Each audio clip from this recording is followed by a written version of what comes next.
Hi everyone, कसे आहात? मजेत ना? मजेतच असायला हवं। मी भाग्यश्री तुम्हा सगळ्यांचं माझ्या या व्हिडिओमध्ये खूप खूप स्वागत करते। आणि आज ना मी रेसिपी बनवते, ती तुमच्यासोबत शेअर करणार आहे। तर आज आपण बनवणार आहोत खिचडी पुलाव। चला तर मग आपण आपल्या रेसिपीला सुरुवात करू। तर सगळ्यात आधी ना मी इथे 7 ते 8 लसणाच्या पाकळ्या आणि 1 इंच आल्याचा तुकडा ठेचून घेते खलबत्त्यात। आणि इथे मी एक छोटा कांदा घेतलाय, एक टोमॅटो घेतलाय आणि एक मध्यम आकाराचा बटाटा घेतलाय। त्यानंतर घेतला मी इथे ग्रीन पीस वटाणा आणि घेतल्या 3-4 हिरव्या मिरच्या अख्ख्या। आणि त्यानंतर घेतले थोडेसे सोयाबीन, सोया चंक्स। हे खूप हेल्दी असतं खाण्यामध्ये आणि खूप टेस्टी लागतं खिचडीमध्ये। त्याच्यानंतर मी घेतलं डाळ आणि तांदूळ मिक्स, ते मी एका बाउलमध्ये काढून घेतलं वॉश करण्यासाठी। आणि आता आपण चॉपिंग स्टार्ट करू। सगळ्यात आधी मी कांदा छान स्वच्छ साफ करून घेतला, त्याचं वरचं साल वगैरे काढून घेतलं आणि मी तो कट करून घेतला। इथे मी कांदा ना बारीकच कट करून घेणार आहे। तुम्हाला हवं असेल तर तुम्ही असं उभ्या आकारामध्ये सुद्धा कांदा कट करू शकता।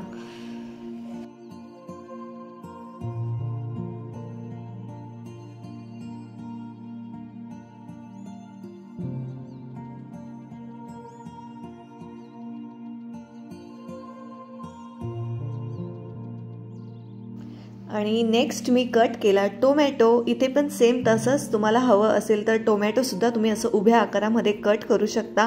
नंतर घेतला मी बटाटा, छान स्वच्छ धुवून घेतला आणि त्याच्यानंतर तो सोलून घेतला। सोलून घेतल्यानंतर तो असा कट केला। कट करताना तुम्हाला जर बारीक हवा असेल तर तुम्ही बारीक कट करू शकता। मी इथे एका बटाट्याचे 8 फोडी केल्यात, म्हणजे तुम्ही पाहू शकता।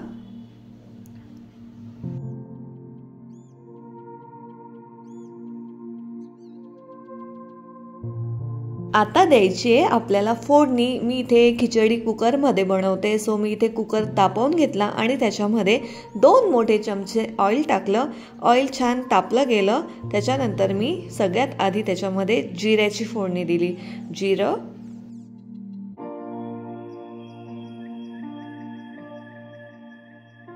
त्यानंतर टाकला कढीपत्ता, 1 तेजपत्ता,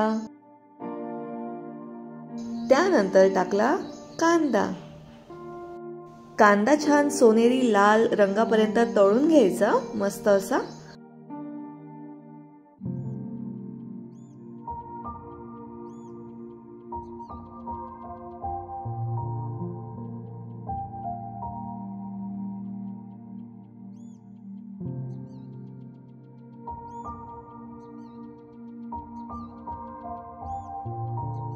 आणि आता मी टाकते आलं लसणाची पेस्ट। सुरुवातीला आपण ठेचून घेतलं होतं ना खलबत्त्यामध्ये, ते आलं लसूण मी टाकते।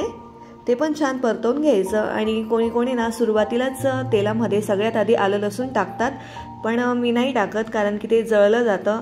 आधी मी कांदा टाकते आणि त्यानंतर मी आलं लसूणची पेस्ट टाकते। आलं लसूण छान तळलं गेलं की त्याच्यामध्ये मी टाकणार आहे आपल्या हिरव्या मिरच्या आणि त्यासुद्धा छान असा परतवून घ्यायचा। हिरव्या मिरच्यांचा फ्लेवर म्हणजे आपल्याला असं काही पूर्ण तळून नाही घ्यायच्या आहे, त्या फक्त अशा परतून घ्यायच्या 1-2 सेकंद। त्याच्यानंतर मी त्याच्यामध्ये टाकणार आहे टोमॅटो। टोमॅटोसुद्धा छान असा 1 मिनिटांपर्यंत परतवून घ्यायचा मस्तपैकी।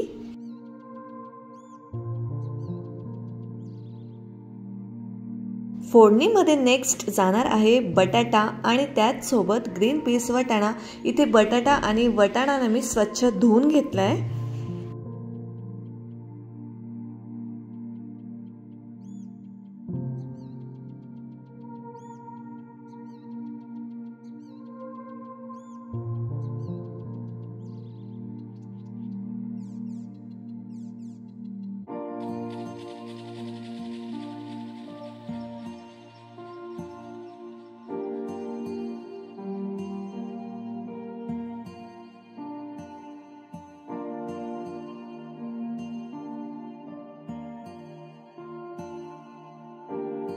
ही सगळी जिन्नस मी 3 ते 4 मिनिटांपर्यंत छान अशी परतवून घेतली आहे। आता त्याच्यामध्ये आपण टाकणार आहोत मसाले।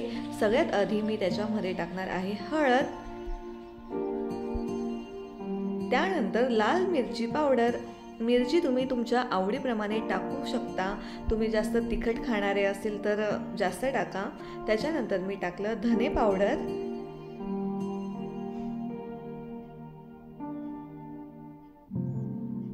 चवीप्रमाणे मीठ,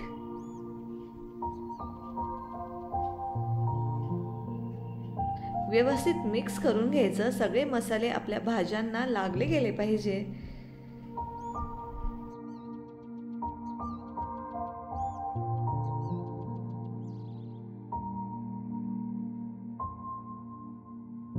आणि आता कुकरमध्ये जाणार आहे सोयाबीन। इथे मी सोयाबीन भिजवून नाही घेतले किंवा धुवून सुद्धा नाही घेतले, तसंच मी सोयाबीन टाकणार आहे।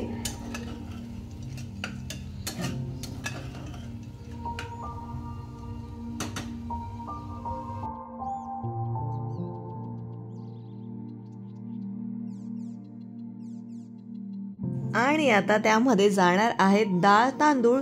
हे सुद्धा मी छान स्वच्छ 3 ते 4 पाण्याने धुवून घेतलंय। तुम्हाला वाटत असेल की हे असं कसं नाव ठेवलंय खिचडी पुलाव, सो हेच कारण आहे। इथे मी तांदळासोबत डाळ सुद्धा टाकली या पुलावामध्ये, आणि डाळ आणि तांदूळ एकत्र आले की खिचडीच बनते ना, सो म्हणून मी याला खिचडी पुलाव असं नाव दिलंय।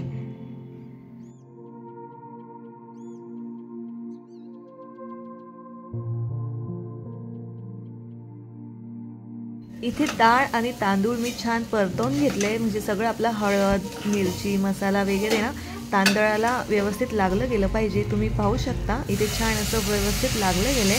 त्याच्यानंतर मी टाकलं त्याच्यामध्ये पाणी। पाण्याचा अंदाज आता आपल्याला माहिती असतो, आपल्या घरातल्या तांदळाला किती पाणी लागतं काय, त्या अंदाजाप्रमाणे पाणी टाकायचं।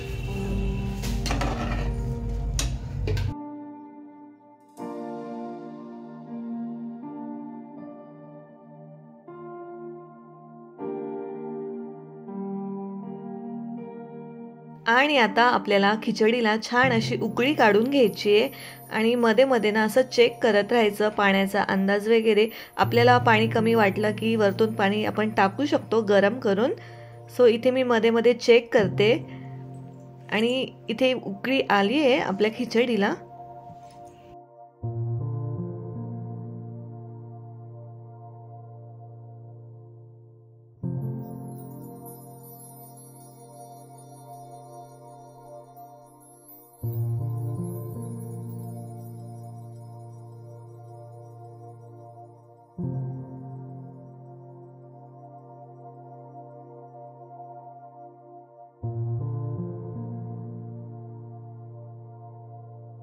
आणि इथे कुकरला झाकण लावण्याआधी आपल्याला टाकायची मस्त अशी कोथिंबीर। इथे मी कोथिंबीर जास्त टाकते, कोथिंबीरचा म्हणजे मला नेहमीच कोथिंबीर जास्त आवडते, खूप छान फ्लेवर येतो कोथिंबीरीचा। सो कोथिंबीर टाकल्यानंतर ना मी व्यवस्थित मिक्स करून घेते, आणि त्याच्यानंतर मी कुकरला झाकण लावून घेणार आहे।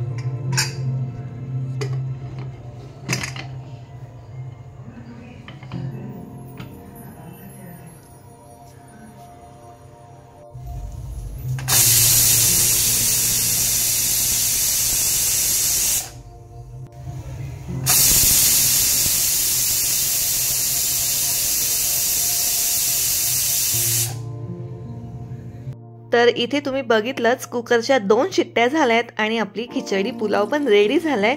इथे मी कुकर थंड झाल्यानंतर सगळी हवा रिलीज केल्यानंतर बघू आपण, चेक करू आपली खिचडी पुलाव कसा झालाय ते। वाव, तुम्ही पाहू शकता किती छान मोकळा मोकळा झालाय, आणि कलरही किती छान आलाय आपल्या खिचडीला, आणि टेस्ट पण ना खूप छान लागते। तुम्ही नक्की ट्राय करा, एकदम सोपी आणि सिंपल रेसिपी आहे ही। आणि नेहमी आपण सिंपल खिचडी खातो, तर नवीन काहीतरी ट्राय करायचं असेल तर ही रेसिपी तुम्ही नक्की ट्राय करू शकता।